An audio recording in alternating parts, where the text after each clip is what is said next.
The envelope was sitting on the kitchen counter when I got home from work, right next to the champagne bottle she'd been saving for her graduation ceremony. My wife handed me divorce papers the same day she became a doctor. Not the day after, not a week later, the exact same day. While her colleagues were toasting her success at the hospital reception, I was standing in our kitchen staring at legal documents that ended 12 years of marriage. My name is David Garrison. I'm 38 years old, and I spent the last decade working as a logistics coordinator for a shipping company, pulling double shifts and weekend hours so my wife could focus on medical school without worrying about bills. Her name was Dr. Rebecca Garrison now, though I guess she'd be going back to Dr. Rebecca Stone soon enough. She'd worked hard for that title, no question about it. But what she didn't work for was the family she was about to throw away like yesterday's newspaper. The champagne bottle sweated condensation onto the granite countertop we'd picked out together 5 years ago, back when we were still partners. Back when we still said we instead of I in every conversation. "David, I need you to sign these," Rebecca said, not quite meeting my eyes. She was still wearing her white coat from the hospital, the one with her name embroidered in navy blue thread, Dr. Rebecca Stone. She'd insisted on keeping her maiden name professionally. At the time, I thought it was about her career identity. Now I understood it was about having an exit strategy. I picked up the papers and flipped through them without really reading. Legal jargon blurred together on pages that had obviously been prepared weeks ago, maybe months. This wasn't a spontaneous decision. This was calculated, planned, timed perfectly for maximum efficiency.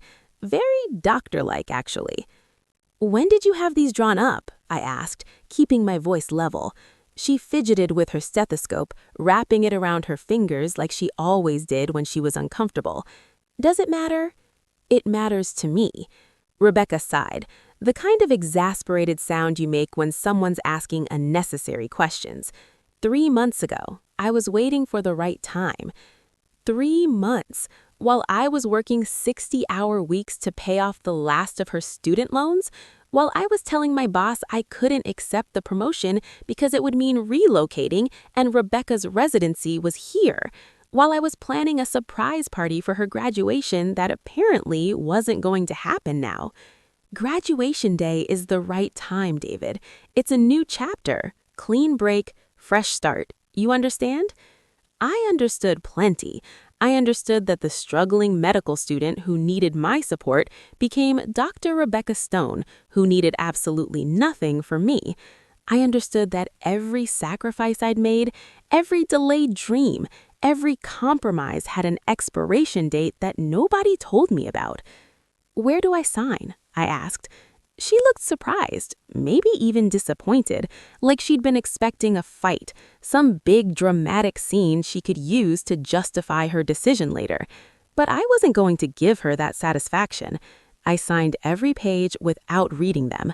My signature looked steady, clear, just David Garrison doing what needed to be done. When I slid the papers back across the counter, Rebecca stared at them like she couldn't quite believe it was this easy. "That's it?" she said. "You're not going to ask why? You're not going to try to fix things?" I looked at my wife, really looked at her, and saw a stranger wearing familiar features. "What's there to fix, Rebecca? You made up your mind months ago. I'm just catching up." She opened her mouth like she wanted to say something, then closed it again. I could see the calculation in her eyes, the same look she got when she was working through a difficult diagnosis. She'd expected resistance. My cooperation was throwing off her script. "Pack," I said, heading toward the stairs. "Where are you going? Does it matter?" Rebecca didn't answer. She just stood there, in her white coat, holding those signed divorce papers like a diploma she'd earned, while I walked upstairs to dismantle 12 years of shared life. If you're finding this story valuable, if it's making you think about sacrifice in relationships and what we really owe each other, please hit that subscribe button and leave a comment below sharing your thoughts. Let me know if you've ever felt taken for granted in a relationship. Your engagement helps me bring you more stories like this one. Now, let's continue with what happened next. The truth is, I'd seen this coming for at least 6 months. Not consciously, maybe, but deep down in that place where you know things before you're ready to admit them. Rebecca had been pulling away gradually, like someone backing out of a room, hoping nobody notices their exit. It started with small changes. She stopped asking about my day. Her phone conversations moved from the living room to closed doors. She developed new interests, new friends from the hospital, people she never quite introduced me to. When I suggested we plan a vacation after her graduation, something we'd been talking about for years, she'd say, maybe, in a tone that clearly meant no. The biggest tell was the way she talked about the future.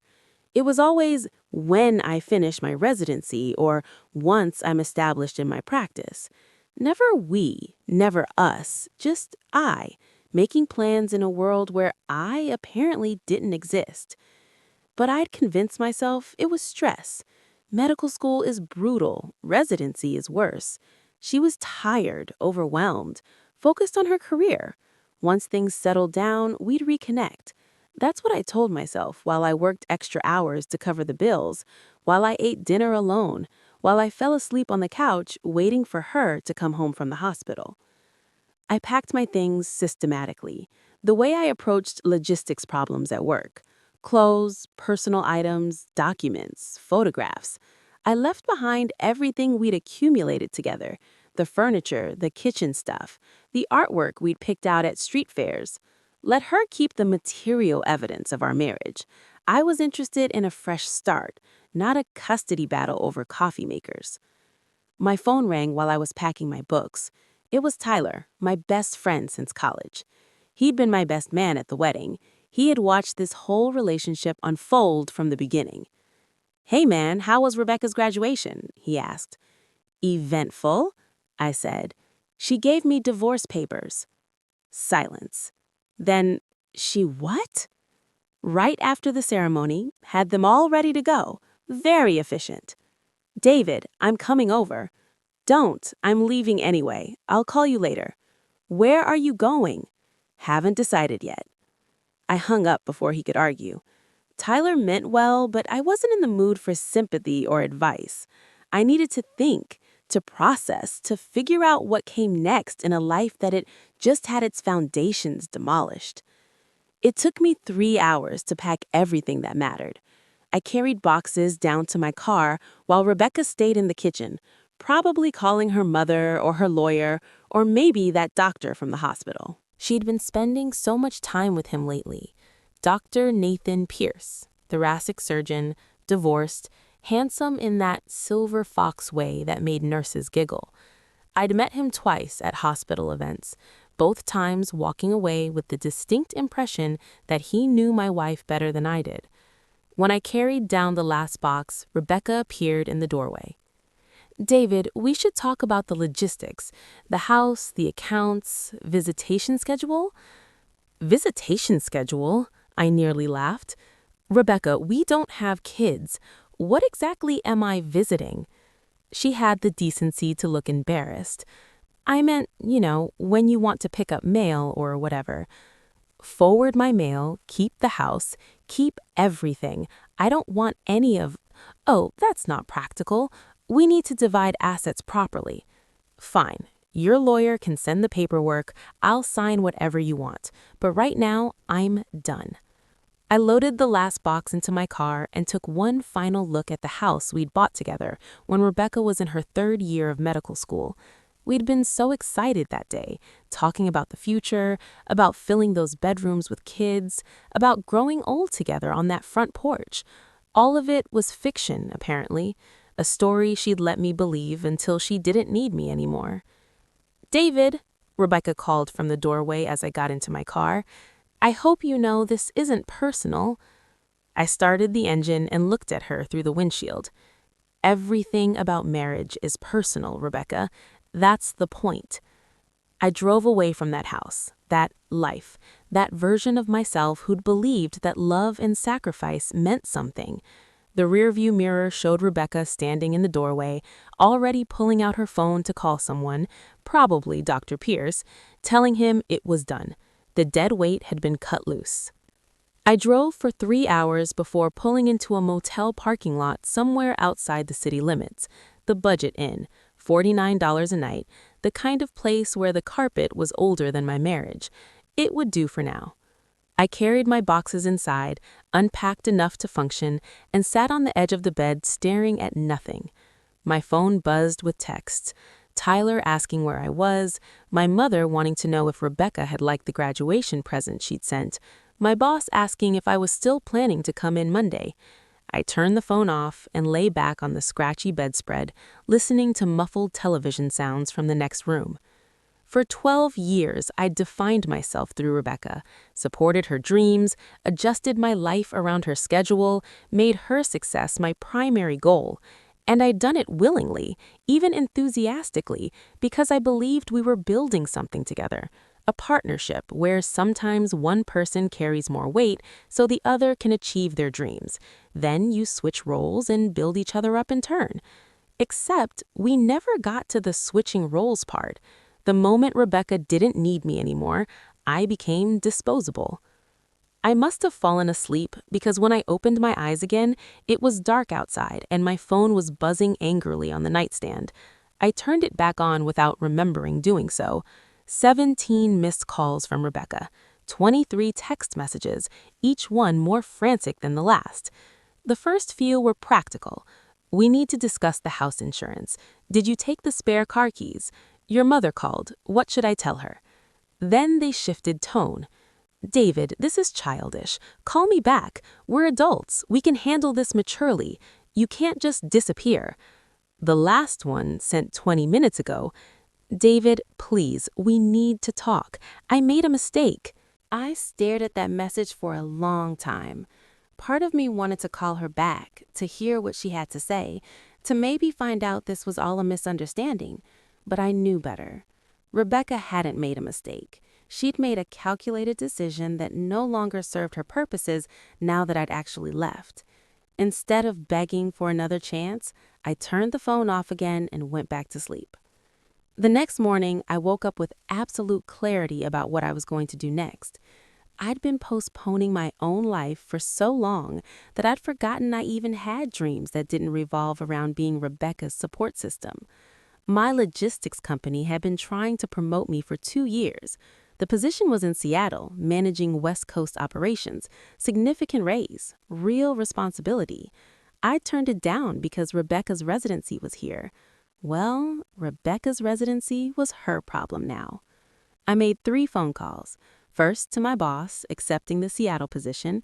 Second to Tyler, asking him to sell my car and ship me the cash. Third, to a lawyer Tyler recommended, instructing him to handle the divorce proceedings without requiring my physical presence for anything. By noon, I had a one-way plane ticket to Seattle and a corporate apartment waiting for me. By sunset, I was on a plane watching my old city disappear beneath the clouds. Seattle was cold and rainy and completely free of memories. The company put me up in a furnished apartment downtown while I looked for permanent housing. The work was demanding, interesting, everything I'd wanted professionally but had set aside for Rebecca's career. I threw myself into the job with the kind of focus you can only achieve when there's nothing else competing for your attention. Within 3 months, I'd streamlined operations, cut costs by 20%, and earned a reputation as the guy who got things done. My boss called me the best decision they'd made in years. I worked 60-hour weeks, not because I had to, but because I wanted to. At night, I explored the city, found a gym I liked, discovered coffee shops where nobody knew my history. I was rebuilding myself from scratch, and for the first time in over a decade, the blueprint was entirely mine. Tyler called every week to check on me. "You sound good, man," he said during one of our conversations. "Lighter." "Somehow I feel lighter," I admitted. "It's amazing what happens when you're not carrying someone else's entire life on your back." "Rebecca's been asking about you." "What does she want to know?" where you are mainly, whether you're seeing anyone, if you're okay. And what did you tell her? That you're thriving. Pissed her off pretty good, actually. I smiled at that. How's the divorce proceeding? Lawyer says it's almost done. She's not contesting anything. Signed all the papers her attorney sent over. You were right to make it clean. What about the house? She kept it, and she's got Dr. Pierce living there now, according to social media. That should have hurt, but it didn't. Or maybe it did, and I just couldn't feel it anymore under all the layers of new life I'd built. Good for her, I said, and meant it. She can have him and the house and whatever else she wants from that old life. You're really done with her, aren't you? I was done with her the moment she handed me those papers, Tyler. I just hadn't admitted it yet. 3 years passed like that. 3 years of building a career, exploring a new city, becoming someone I'd forgotten existed underneath all those years of being Rebecca's husband. I dated occasionally, nothing serious, mostly just remembering how to talk to women without the weight of a failing marriage hanging over every conversation. I made new friends through work, through the gym, through a recreational baseball league I joined on a whim. Normal friendships based on actual common interests, instead of being the spouse who shows up to medical school events and makes small talk with other spouses. The divorce was finalized 6 months after I left. The lawyer sent me copies of all the documents, officially ending what had unofficially ended the day Rebecca decided her new life didn't include me. I signed them in my Seattle apartment, looking out at the Space Needle, feeling nothing but relief that the paperwork finally matched reality. I bought a house in Fremont, a neighborhood full of artists and coffee shops and people who didn't care about your past. I fixed it up myself on weekends, learning carpentry from YouTube videos, discovering I actually enjoyed working with my hands. The house became my project, my investment in a future that belonged entirely to me. Tyler visited once, staying for a long weekend where we mostly drank good beer and talked about everything except Rebecca. On his last night, sitting on my back deck watching the sunset, he said, "You know she's been trying to find you, right?" I took a long drink of my beer. Why? No idea, but she's been asking around, called your old office, tracked down your mother, even sent me a Facebook message last month. What did you tell her? That you moved on and I didn't have current contact information, which is technically true since you changed your number. I had changed my number specifically to avoid situations like this. The past was the past. There was no reason to leave doors open for people who'd made it clear they wanted out. If she contacts you again, I said, tell her the same thing. I'm fine, I've moved on, and I'd prefer to be left alone. Will do, Tyler said. Then, after a pause, you really never think about her? Sometimes, I admitted, but not in the way you mean. More like thinking about a movie I watched once that didn't end the way I expected. It happened to someone, but it doesn't really feel like it happened to me anymore. That was the truth. David Garrison, who'd been married to Rebecca Stone, felt like a different person, someone I used to know but had lost touch with. The current version of me, living in Seattle, running West Coast operations, fixing up a house in Fremont, was an entirely separate individual. Then, 3 years and 2 months after I'd driven away from that house, my phone rang with a number I didn't recognize. I almost didn't answer, but something made me pick up. David? Rebecca's voice hit me like cold water. Oh my God, you answered. I've been trying to reach you for months. Why did you change your number? Why did you disappear completely? I leaned back in my desk chair, watching rain streak down my office window. Rebecca, how did you get this number? Hospital records. You listed this as your emergency contact for something. David, we need to talk. We don't need to do anything. We're divorced. What could we possibly need to talk about? About us. About what happened. David, I made a mistake. A huge mistake. I'd imagined this conversation 1,000 times in that first year after leaving. Imagined what I'd say, how I'd react, whether I'd feel vindicated or bitter or triumphant. But now that it was actually happening, I felt mostly nothing. Maybe a little tired. David, it's been 3 years. I know, and I've thought about you every single day, about what I did, what I threw away. Dr. Pierce and I, it didn't work out. Actually, nothing's worked out. I keep trying to move forward, but everything feels wrong because you're not there. That's not my problem anymore. David, please, just listen for a minute. I was stupid and scared, and I thought I needed something different, something more exciting than what we had. But I was wrong. Everything I thought I wanted turned out to be empty. The career is great, but coming home to an empty house every night? I finally understand what you gave me all those years, what you sacrificed. I stood up and walked to the window, looking down at Seattle traffic crawling through the rain. I'm glad you figured that out. I hope it helps you in your next relationship. There's no next relationship. There's just me realizing I lost the only person who ever truly loved me. You didn't lose me, Rebecca. You handed me divorce papers on your graduation day and told me you wanted a clean break. That's not losing someone. That's disposing of them. She was crying now. I could hear it in her voice. I know, and I'm so sorry, David. I have 200 missed calls to your old number, hundreds of text messages you never read. I've been trying to reach you for over a year. Why? Because I love you. Because I want another chance. Because I finally grew up enough to realize that the man who supported me through medical school, who worked double shifts so I could study, who celebrated every small victory like it was his own, that man is worth more than any title or career or exciting new relationship. I pressed my forehead against the cool glass of the window. 3 years ago, these words would have been everything I wanted to hear. But now, they just sounded like someone who'd realized they'd made a bad investment decision and wanted to renegotiate. Rebecca, I need you to hear what I'm about to say very carefully. I'm not that person anymore.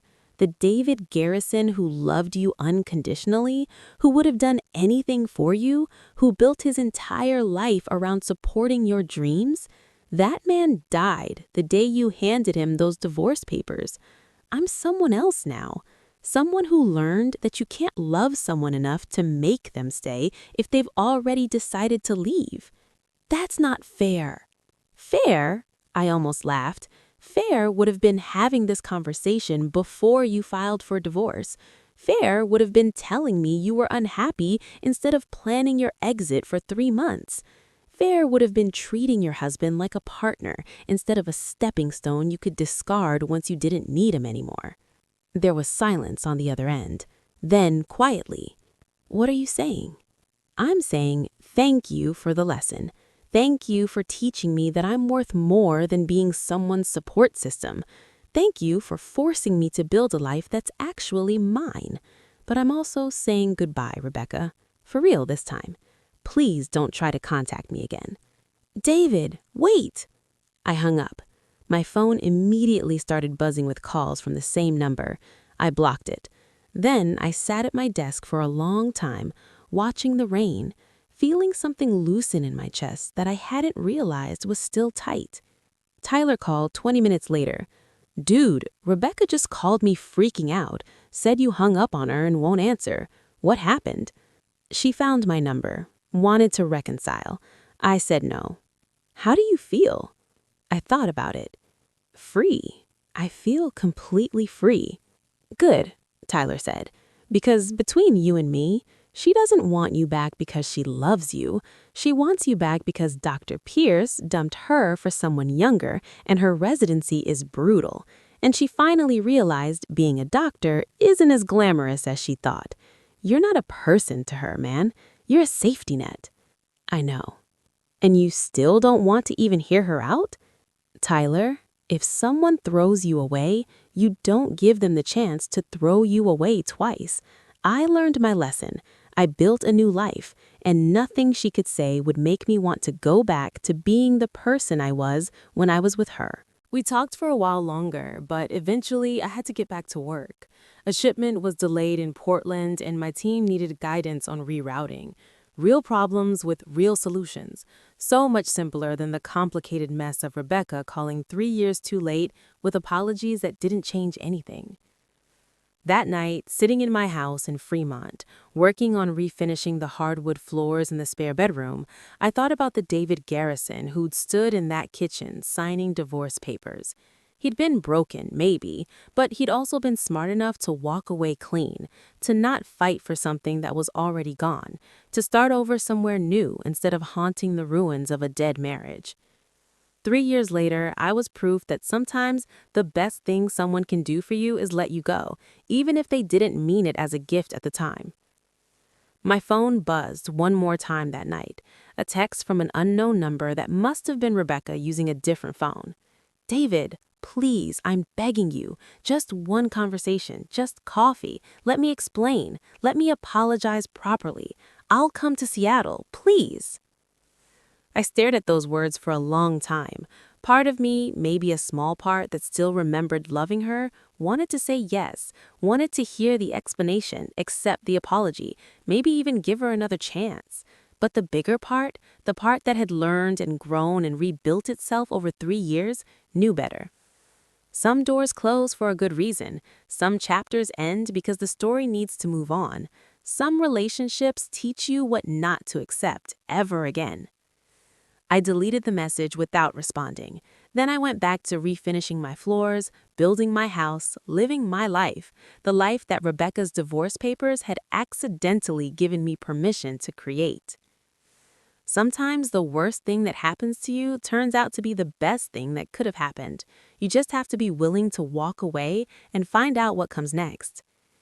If this story resonated with you, if you've learned something about self-worth and knowing when to walk away, please take a moment to like this video and share it with someone who might need to hear it.